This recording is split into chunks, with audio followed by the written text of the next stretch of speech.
Hi, in this tutorial I'm going to show you how to insert checkboxes in LibreOffice Writer document. So for example, I would like to add checkboxes for these all words. So I need to select them, and after that I need to go to the left upper corner and I need to click on Format.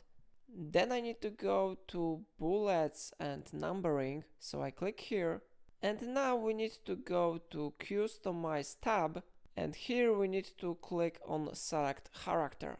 Now you need to find here checkbox on the list. So for example, you have here this one checkbox, this one checkbox, or this one checkbox. Everything depends of your preferences, but I recommend you to set this one icon, this white square. So I select it and then I click OK button. After that, we need to click OK button again, and how you see checkboxes have been successfully added to our words. So it's all for today. In this way you can easily insert checkboxes in LibreOffice Writer document. If I helped you, remember to like this tutorial and subscribe my channel, and please let me know in a comment if it's a software problem.